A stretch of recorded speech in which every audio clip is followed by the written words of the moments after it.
Hoje, o Fluminense fatura em torno de 60 milhões ano, mais o investimento que a Unimed faz. O investimento que a Unimed faz hoje, ele está muito bem planejado conosco, a gente vem trabalhando com o Celso no planejamento dos próximos 3 anos, então o investimento da Unimed será mantido e será mantido no elenco e na comissão técnica, de modo que essa espinha dorsal ela não é mexida. Do ponto de vista do Fluminense, os 60 milhões arrecadados do Fluminense são 60 milhões com um trabalho hoje absolutamente arcaico, mal feito e que vamos dizer assim, com uma mudança de filosofia de gestão, com uma mudança na capacidade de quem está gerindo, de quem está trabalhando, a gente pode aumentar de forma exponencial essa receita. Então, a gente tem hoje aí uma meta de buscar uma receita de 120 milhões e não mais uma receita de 60 milhões. Então, a gente tem hoje uma capacidade de buscar, acho que acredito em 3 anos, um valor quase que dobrar o valor de faturamento hoje do Fluminense, que seria mais que suficiente para você equacionar a uma taxa financeira bastante baixa a dívida do Fluminense e não só mantendo o investimento da Unimed, como aumentando o investimento do Fluminense no futebol do Fluminense e nas outras áreas do clube. Até porque, se falar em outras áreas, você tem hoje uma legislação tremendamente favorável aos esportes olímpicos, onde você pode trabalhar com o projeto incentivado. O projeto incentivado é baseado em renúncia fiscal das empresas, seja do imposto de renda. São projetos com fonte de receita própria, de modo que você pode, inclusive, vamos dizer assim, implementar projetos no esporte olímpico com receita que não vem do caixa do clube, com uma receita própria de projeto incentivado. Tudo isso facilita o Fluminense a o quê? A gerar mais receitas, melhorar, vamos dizer, o direcionamento e o uso dessas receitas e, com certeza, vai permitir ao Fluminense o aumento do investimento no futebol, no esporte olímpico e, principalmente, na infraestrutura, que é uma demanda de urgência hoje no clube. O contrato da Adidas vence agora, dia 31 de dezembro, e como a gente assume em meados de dezembro, nós estamos estudando a melhor maneira de trabalhar isso. Hoje, a Adidas paga um valor de 3 anos atrás. A ideia hoje é repactuar por um valor de mercado para o Fluminense. Mas não é um valor de mercado, simplesmente, volto a dizer, com base no parâmetro, o Fluminense vende tantas camisas por ano. Mas será que essas tantas camisas que a gente vende, será que elas não estão muito limitadas por conta de uma falta de planejamento de alcance de ponto de venda? Será que não está faltando também ações dentro do estádio para vender camisa no momento de emoção, no momento de vitória? Será que não está faltando também um planejamento de fazer promoções com camisas assinadas pelo ídolo no clube? Quer dizer, está faltando. Eu acho que a gente pode evoluir muito com propostas de marketing que potencializam a distribuição, o aumento de venda, a integração torcida-clube e parceiros comerciais, de modo que a gente poderia sair de um patamar que é hoje existente na venda de camisas para um patamar 3, 4, 5 vezes maior. O que elevaria consideravelmente não só o valor do royalties, como o valor do principal a ser pago. Mas eu vou além. Tem que considerar aí também, não só, volto a dizer, o valor da marca. Tem que considerar que hoje o Fluminense tem Fred, tem Deco, tem Conca. São jogadores que têm um valor de venda comercial. E o fato da fornecedora de material esportivo exibir a sua marca no backdrop, exibir a sua marca na camisa, em publicidade estática, significa que quanto mais visibilidade o time der, maior é o valor comercial do contrato. Então, eu acho que a relação tem que mudar.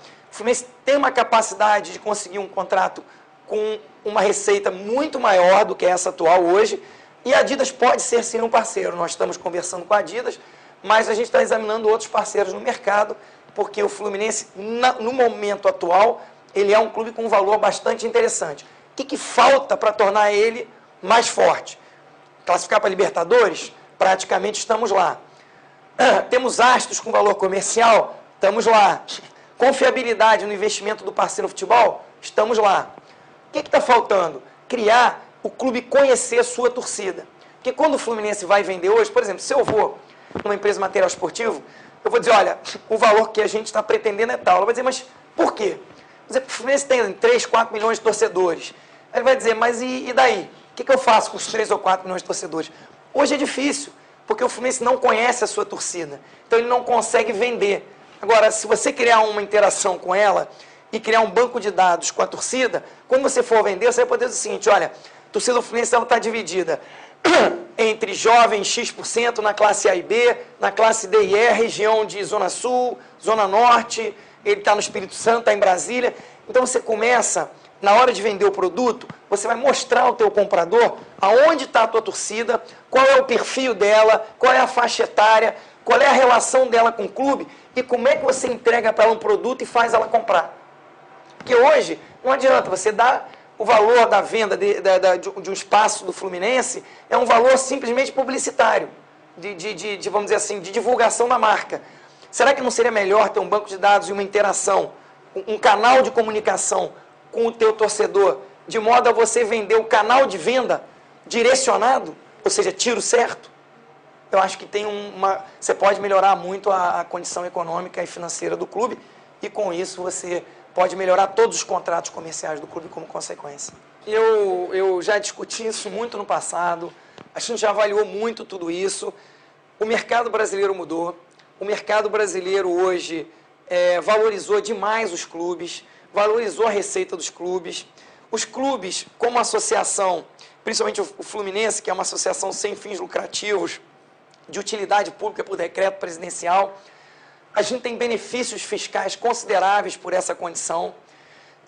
E o modelo no futebol mundial mudou um pouco. Se você olhar o Barcelona, se você olhar o Benfica, se você olhar o Internacional no Brasil, o Curitiba, o Grêmio, o Santos vem com um programa crescente de associação em massa do torcedor, são modelos melhores do que o modelo de criar uma empresa. O Botafogo criou uma empresa tem, sei lá, uns 7 anos e nunca conseguiu que essa empresa desse algum resultado significativo para ele.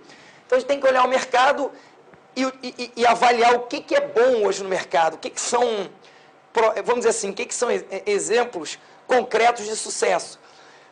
Hoje você tem condições, com aumento de receita e com o programa de associação em massa da torcida, de você aumentar uma receita mensal, uma receita, vamos dizer, que ela é fidelizada.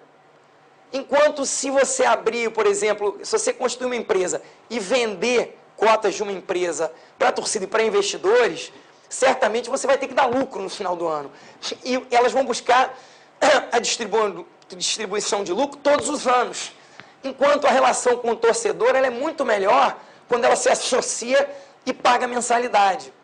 Por quê? Porque ela garante uma receita fidelizada e concreta a ser investida no futebol do clube, sem a contrapartida de um resultado financeiro para remunerar as cotas. A contrapartida é o sucesso esportivo, é o sucesso do clube, da marca, é o sucesso da paixão. Então ele tem muito mais a ver com o mercado brasileiro, ele tem condições absolutamente de ser implementado com sucesso no Brasil. Volto a dizer que já existem exemplos concretos no Brasil e tornariam o Fluminense fortíssimo, sem a necessidade de perder o benefício fiscal, sem a necessidade de criar uma situação onde você tenha novos credores do seu lucro, na verdade, quer dizer, não são credores da sua dívida, mas seriam credores de um lucro, porque são investidores que querem o resultado financeiro. Hoje, para mim, na minha opinião, o Fluminense não precisa nem discutir, a questão não é discutir se é empresa, SA, limitada, se é franquia. A grande questão é governança. Pouco importa, na verdade, o modelo. O que vem prejudicando o Fluminense todos os anos é a capacidade de gestão das pessoas que estão lá. Não adianta só paixão. Não adianta ser um clube fechado com 3.000 sócios e ser uma eleição eminentemente política, negociada com grupos. Tem que ser um clube de futebol, à altura da paixão dos torcedores, e os torcedores têm que realmente se associar e exercer a cidadania, o seu dever cívico, como, vamos dizer assim, como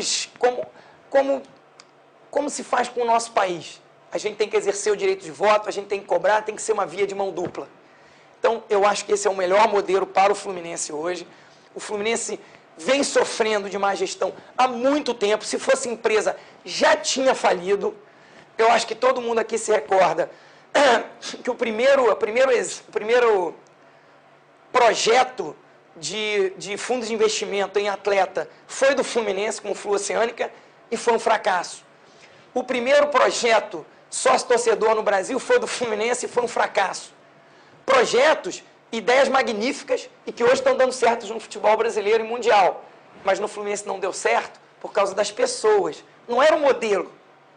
Não era por ser empresa ou por ser clube. Mas as pessoas eram muito ruins. E por isso a dívida cresceu tanto nesse período. E por isso, durante esse período, nós não construímos CT, nós não temos um marketing decente, nós não fizemos um investimento em infraestrutura. O Fluminense construiu uma sauna e construiu uma churrasqueira. Acho muito boa a churrasqueira, a sauna é fantástica. Mas isso não é um papel de um clube de futebol como o Fluminense, né? Não é possível que em todos esses anos a dívida disparou e virou a primeira do Brasil e nós não conseguimos construir nada. A última construção de peso de infraestrutura do Fluminense foi Xerém, ainda no início da década de 80, capitaneada pelo Dr. Silvio Kelly e pelo senhor João Avelange. Ou seja, a gente não construiu nada nesse período e não tem nada a ver em ser empresa ou ser clube. Tem a ver com a má gestão das pessoas que lá comandaram o Fluminense sem nenhuma transparência. É hora de mudar o clube. Volto a dizer, tanto faz o formato da associação. O mais importante é a transparência, a governança e a competência.